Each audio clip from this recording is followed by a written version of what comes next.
so we've got a fun review today as we're discussing Guardians of the Galaxy Volume 3. We're officially closing the chapter on this iteration of the Guardians, which is an emotional one. We've grown up with the Guardians. All of those years ago when that first film debuted, I, like many people, were not really that familiar with the Guardians of the Galaxy, and look in retrospect where we are now, all of us love the Guardians of the Galaxy, which is a true testament to James Gunn's vision and this amazing cast. So, the fact that we are capping off this trilogy because James Gunn is going to the rival company DC, I was a bit emotional, yet optimistic how we would conclude this trilogy. Still reeling from the loss of Gamora, Peter Quill rallies his team to defend the universe at one of their own, which is a mission that could mean the end of the Guardians if it isn't successful. Knowing James Gunn's style, I knew he was going to be packing in a lot of feels along with his usual unique charm and comedic timing, but this film has some very heavy-hitting material emotionally. I was a nervous wreck for a large portion of this film's runtime. It's of course still fantastic, continuing to double down on the ingredients that made the first two Guardians films so great. The action continues to be tons of exciting fun,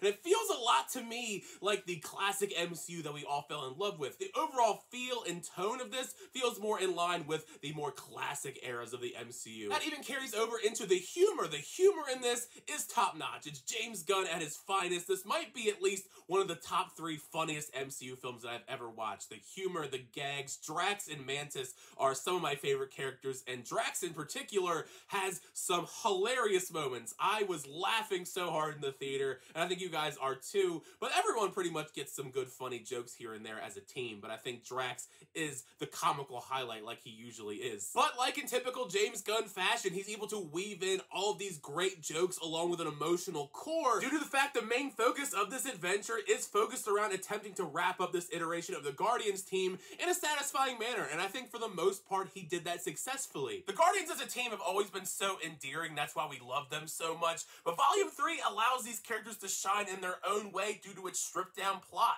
Every single member of the team has various moments to shine with their own miniature arcs that dig deep under the surface in ways that we rarely see for these characters in the MCU to this point, while also adding some fun, different dynamics to previous relationships like Star-Lord and Gamora's relationship, given the fact that they're going to have a different dynamic because this is a completely different Gamora. So I quite liked how differently Zoe Saldana played the character in this, but if I had to choose one member of the team that I think is the major standout here as far as the overall arcing plot of the film, it has to be Rocket Raccoon. Rocket Raccoon is the true MVP of Volume 3. Everything was fantastic. Seeing this gut-wrenching origin story for Rocket Raccoon was so beautifully done, and honestly, it was quite tear-worthy. It's one of those moments that I think you might need some tissues for, getting to see that origin play out. It's one of many different scenes throughout Volume 3 that does kind of trend more towards the darker spectrum, which is kind of a nice surprise to come out of the MCU. Much like in the first two films, Volume 1 and Volume 2, I love the way that James Gunn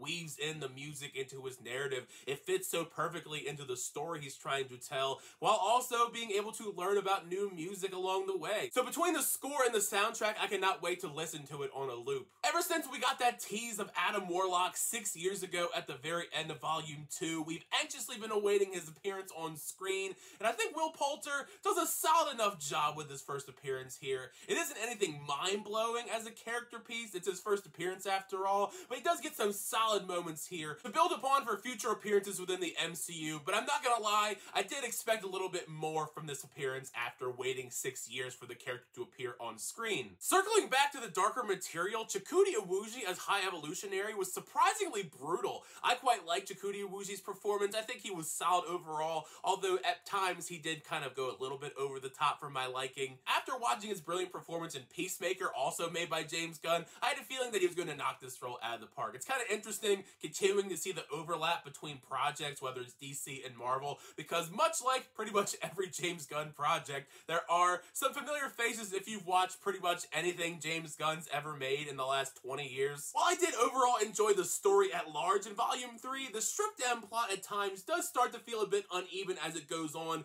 due to just juggling a lot of different things over its long runtime. The longer runtime for Volume 3 does feel warranted since we are kind of closing the chapter on this era of the Guardians, so in a way, it almost felt cathartic how long it was. All of the laughs, the crying, all of that stuff, so by the end, you still felt satisfied no matter how you felt about what went on in the story and how we leave off with this team. It's going to be very interesting to see what the future holds for the Guardians for the rest of the MCU after this film, without going into too many details, of course, spoiler free. But yeah, all around, Guardians of the Galaxy Volume 3 is an excellent, fun, emotional cap to this Guardians trilogy. James Gunn continues to excel with this final Marvel adventure that I absolutely adored. I'm really going to miss the Guardians, at least in this iteration, because, you know, we grew up with them. 10 years plus of the Guardians in the MCU with this team intact, so it's going to be crazy seeing what the future holds for the Guardians in the MCU after this. But now I've heard my thoughts on the film. Make sure you share your thoughts down below. What do you think of Guardians of the Galaxy Volume 3? Did you like the film? Did you not like the film? Did you think this was a satisfying conclusion to this Guardians trilogy? Were you disappointed? Share your thoughts down below in the comment section, along with the fact are, how do you feel about the Guardians going forward after this? Because I am very intrigued to hear about that as well in the comment section. And thank you guys, as always, share the videos. I always do appreciate it. Be sure to like on the video, and also subscribe to the channel if you haven't already. Show update reviews, reactions, unboxings, and more. Next time, I'll see you guys later.